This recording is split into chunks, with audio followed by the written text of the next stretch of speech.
Our community conversation today is with a brand new MHS graduate, Ezra Wang. Ezra, welcome to LMC Media. Thank you for having me. I'm excited to be here. Well, I want to congratulate you not only because you just recently graduated, and mostly because you were one of two students who won a scholarship from the Larchmont Mamaroneck Lions Club. And it was based on an essay that you submitted in which you described a project that you did with fifth graders. And I'd like you to tell us about that project. Yeah, so me and a smaller team, we set off to create this participatory budgeting initiative Okay, in our hang on a community. second. This, you and this small team, let's make clear, you're in a class at Mamaroneck High School called OCRA, which Yes. is for, Yes, Original Civic Research in Action. okay, And I guess quickly about that class, it's been my favorite class at the high school. Basically, students start off by learning about their local community, in their local government, and then identify issues they see in their community before eventually landing on one of those issues and choosing a project to address it and hopefully, make some progress when it comes to that issue. and you've been involved in OCRA since ninth grade, right? Yeah, since ninth grade. So it's a 4-year elective at the high school. And it's great. It develops civic entrepreneurs and has really come out with some great projects. Terrific. And it's done a lot for you individually, which we're going to talk about. 100%, yes. So, participatory what? Budgeting, Budget. participatory budgeting. Yeah. So basically, it's a process that's aimed at allowing community members' voices to be heard. So essentially, what it is as a like theory, is allowing for community members to propose ideas for changes they'd like to see in the community that are funded by the local governments. Okay. And basically, the initiative that my team set up was directed towards fourth graders at the elementary schools, allowing them to propose changes they'd like to see, and then eventually having them funded by the local government. So I could go into more of that. Honestly, like this is something I could talk about for hours. So if there's any time I get off track, just let me know. Okay, well, you had to talk to the fourth graders first, right? And it was Miss Walsh's class? Yeah, so we actually went into all of the different classrooms. We started our first run of this was last year at Just Chatsworth Elementary School. And we went into the class. So basically, originally we had a smaller curriculum, just 3 lessons. The first two teaching the students about budgeting and about local government, and all of the sort of stuff that they would need to become good citizens and good participants in our community. And then we offered them the opportunity to propose changes in their community. Mhm. So, whether that's a improvement in a local park or a new bench or a community garden or anything like that, anything they could think of, Uh-huh. or some sort of social program. So we went in, we asked them, what do you want to see in your community? And And hang on a yeah, second. I just want to tell the audience and show the yeah. audience something that you actually created. You did an animation to explain to the students how this process works, didn't you? Yes, yes, we did.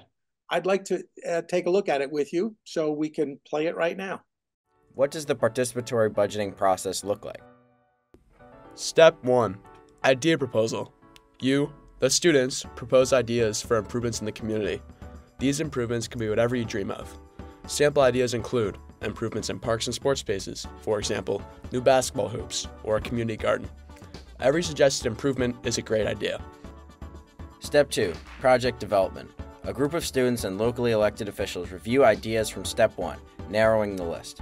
Using this final list, the group develops the remaining ideas into more detailed projects. Step 3. The vote.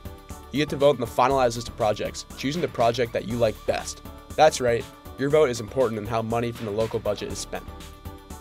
Step 4. Success. The local government funds the project with the most votes, and the government workers make the project a reality. And that is a perfect example of civic engagement. Now, get ready for the first step. You will be proposing improvement ideas today. So how did the students react to the animation? Were they all excited about being able to do this? Yeah, look, it was honestly very like inspiring seeing them watch all of our stuff and look at all of our materials because we'd obviously been working on this stuff for a while, and we were excited to show it to them. But we were really surprised by their extremely enthusiastic reaction. A lot of the kids had questions. A lot of the kids, just wanted to add in something about their experience with the local government or about how they've seen the local government work, and that was really inspiring to me, just to see the excitement. Why did you decide to involve the kids as young as fourth graders? Why not work with adults or teenagers? Yeah, I mean, so there's a lot of participatory budgeting processes going on across the country, and they all have their various sort of things, but we sort of landed on this age group because for a few reasons. One, we thought that these kids usually aren't involved in their local government. And originally, through our initial research as a part of the OCRA program, we had actually gone into the high school and asked high schoolers how much they know about their local government, just like a quick survey.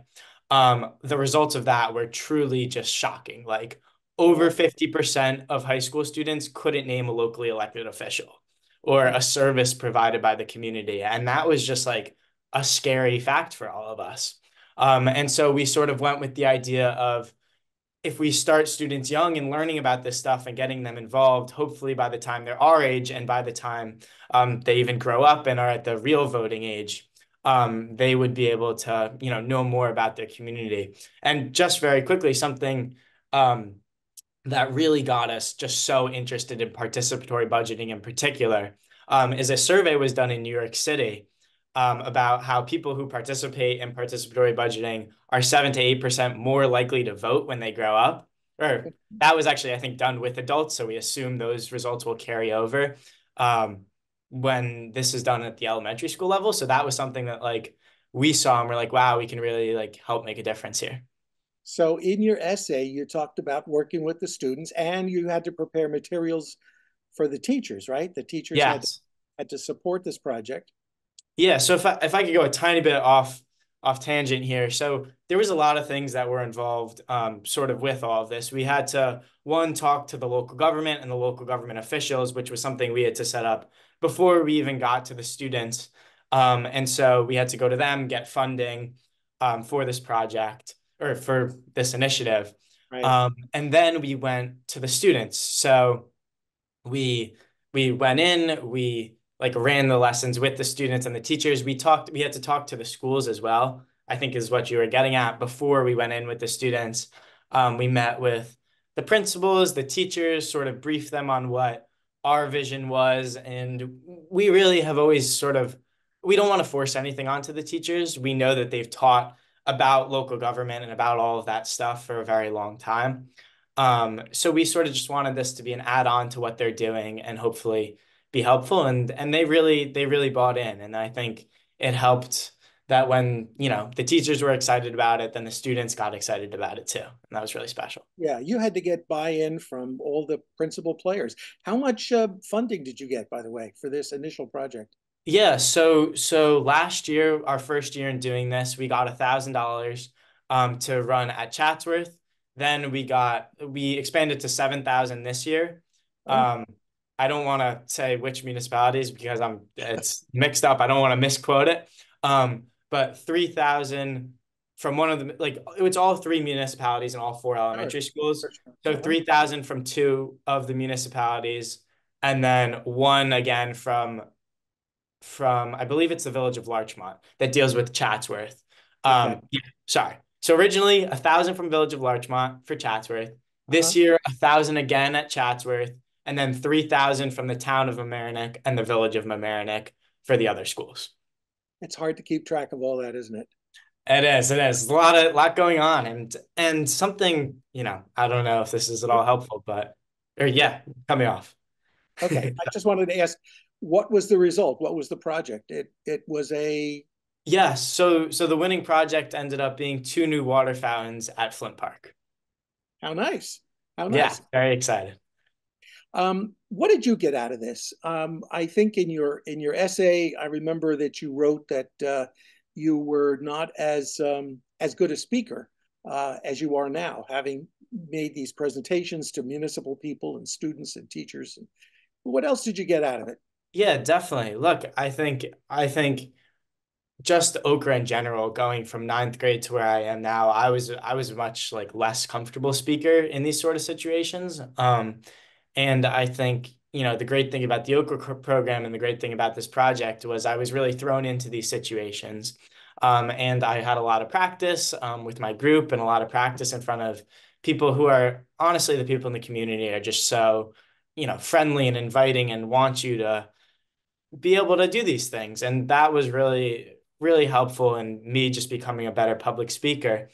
And then, I think there's a lot of other things that go into it. Just seeing the engagement of the community was really special, and really managing all of these sort of things really helped me with my sort of management skills and seeing all the behind the scenes stuff. I know that the Lions were also looking at this as a model for what other students might be able to achieve. Yeah, yeah, definitely. I mean, I think the OCRA program truly is incredible, and there's so many amazing programs that come through it, whether it deals with, community service or municipal food waste or all of that sort of stuff. And I think projects like this where the students are involved are really special, and from what I've seen can do a lot of good. And you're headed off to college? Yes, I am. I'm attending Vanderbilt University in the fall. Do you think you're going to bring any of your OCRA skills to the college? Sure. I would definitely love to. I ideally would love to do something in the community. I think the sort of civic engagement stuff is something that I've been just so interested in and I think is so important. And I'd love to bring that to the Vanderbilt campus. And before we leave, I'd just like to acknowledge that the other winner of the award is from Mamaroneck High School, and her name is Lucy Palmiere. And at some point, we're going to get to talk to her about her project. Ezra Wang, thank you so much for spending a few minutes with us. And thank you for having me again, and good luck in college, and hope to see you back in the community doing other work when you're finished. All right. Thank you for having me. You're welcome.